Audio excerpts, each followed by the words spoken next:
Ryan Knows Tech with YouTube channel E39 source here today, and we're going to be installing the garage HomeLink system in a 2000 M5. All the M5s are pre-wired for this. You'll be able to see if you open up your trunk over here, and unless yours came with that, which I've seen very few that did, you'll have this BMW Universal Garage Door Opener little icon there. So if you find this part online, I'll try to get some close-ups of this so you can see the part number. I'll also be able to put that in the description below this video. That should be the number you need right here. For the part number, I picked this up for about $81, I think, with tax and shipping. It looks like this. This is used out of a 2001 M5. There is what the connector looks like. If I'm shaking the camera, it's pretty cold out here. So I've got a camera guy. This is the other trim piece we're going to use. Notice it has the hole for this part of it, goes through the hole.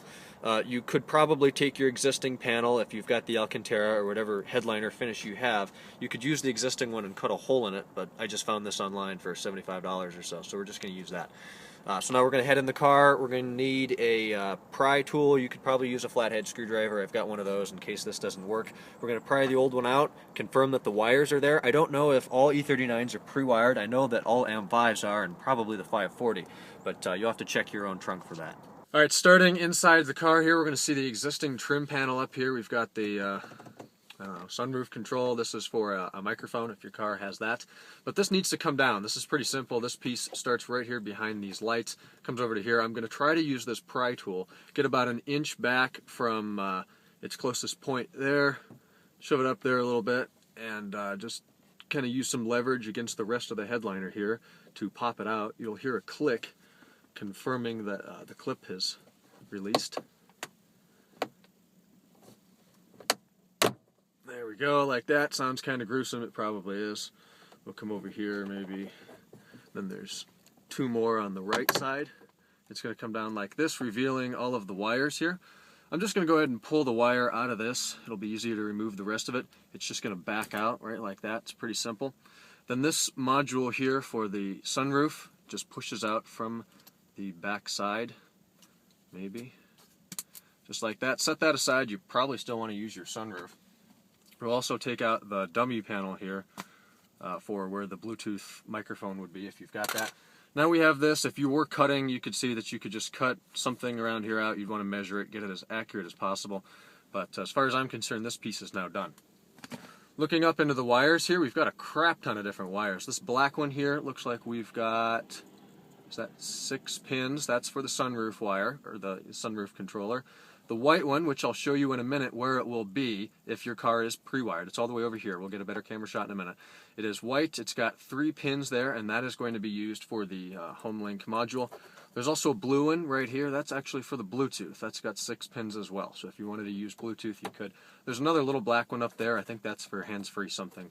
But we'll show you where this wire would be now. Alright, so that black clip up there, I'm actually not behind the camera, so I can't see it exactly, but I trust that you can. In that black clip, there's a whole bunch of wires. If you use a screwdriver to pry that black circular clip down from the frame of the vehicle, you'll be able to pull that wire with the white end out of there. There's a couple other wires in there. I did my best just to pull that one out, and it's kind of difficult to get in there. I actually had to sit on the sunroof and spread eagle around the console again, like I did installing the shift knob. And then push that clip back up in there so it doesn't rattle around or anything.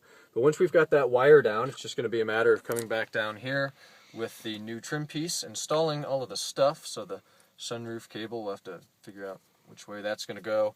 Putting the HomeLink unit in, we'll do that first. This back part's just going to slide in like this.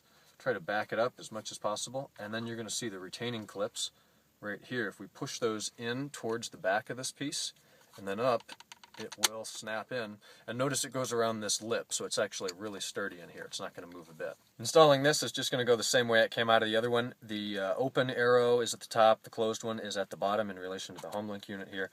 Give it a push in, the metal clips will snap into place, and you're good to go. I actually have 2 other dummy panels here that I'll just install. One for the Bluetooth, which is here, and then the other being the dummy panel for something else. Both dummy panels installed. This one actually fit better down here, and the Bluetooth one up there, so if I ever wanted to add the microphone, I'll just do that, and hands-free something else there. So now we need to come back up here and wire the, in my case, 2 things into place. We'll do this one first. It's a little shorter wire. Just going to line it up just the way it was as you found it, push it back in. If you want to test it now, you could probably throw your key into accessory 1, and notice that that works fine. There's only one way the white wire is going to install. You'll be able to see it as you do it, but it's just going to slide in the back into the white connector. It kind of clicks. I've already taken the time to program mine. We will talk about that later in the video. So press and hold the button, and I think we need accessory 2. And the garage door does work. This is the one that works with rolling codes. As far as I know, the only way to distinguish the rolling codes versus the old kind is the rolling codes model has white numbers 1 through 3 for different garage door. The other one has black. It looks older and a little bit cheaper. So with everything wired up, it's just going to be a matter of installing this panel. I've actually found it's easier to slide the back in first and then kind of bend it a little bit and get those clips up here by the sunroof, which is definitely going to require 2 hands and some bending. After a couple of minutes of finagling with these clips up here, I ended up using the pry tool that I used to take the other piece down. I was able to just push those 4 or 5 clips back up in there, then kind of hit it with my fist to get the side ones, and it is very sturdy here. Obviously it's going to move a little bit, but on the sides you press the button. A note, you only get power here. Well, if we turn on our lights, the first switch, you'll notice those glow orange like the rest of the trim in the car, so that's nice.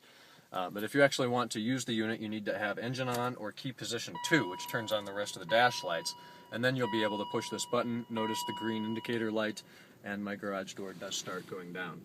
So now we'll move on to the coding process, and we'll tell you how that works. Alright, so this is the site I'm actually going to be using to demonstrate how to program the HomeLink to your garage door opener. I'll leave a link, of course, in the description below this video. It's pretty easy to do, but I'm going to walk you through it over here at my friend's house. So the first thing you probably want to do is start off by giving the device power, which, as I mentioned before, is key in position 2, which is where you get all your lights and all that stuff. This is going to give this unit power up here. I'll close the door so we don't have the dinging. If you bought the unit new, chances are you probably don't need to reset it. If you do, key in position 2, press and hold buttons 1 and 3, the outside 2 buttons, until the light blinks quickly and then flashes or something like that. Read the link that I've put below, but you will notice a change after about 10 seconds. That means the light has been reset. Now to program it to the head of the garage door, most likely you're going to need a ladder. You go up there, you press the learn button on the back, but first we need the handheld remote for that door opener. So once you've got the unit reset, if you desire to do so, now you need to put it in programming mode. This is relatively simple. Figure out which button you want to program first. I'm actually going to program number 3. Press and hold the light, well, not even following my own instructions, with the key in position 2. So press and hold that until that starts to flash. I'm referring to my guide here. Until that starts to flash slowly. Let it go about 20 seconds and then let go. Now you're in programming mode and you'll have about 5 minutes to complete the process. So man behind the camera, you give me your best idea of 20 seconds and we'll let go. Alright, 20 seconds later we can take our handheld garage door opener and we come up to the 1 to 3 inches away from the actual HomeLink unit here, and we're going to press both buttons at the same time, 1 to 3 inches away. Do not release both buttons until the light flashes slowly and then rapidly. Like that.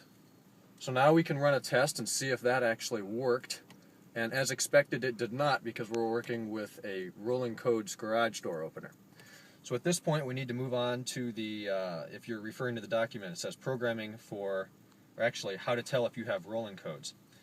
So right now we need to go actually into the garage and find the smart button on the back of the head motor unit and press that. From there we have 30 seconds to come back in the car, press and hold the button we want for 2 to 3 seconds a couple times until it works. So we'll go find that smart button. This purple button is the button we want to press here, and this is now in learning mode. So we'll run back into the car using the Odyssey as our stepladder here, and we'll press that a couple times and hopefully it works. Alright, it's that simple. As I just did, I came in the car while the motor head was in programming mode, pressed and held that button, the light on the motor head actually flashed. That'll be different for each garage door opener motor.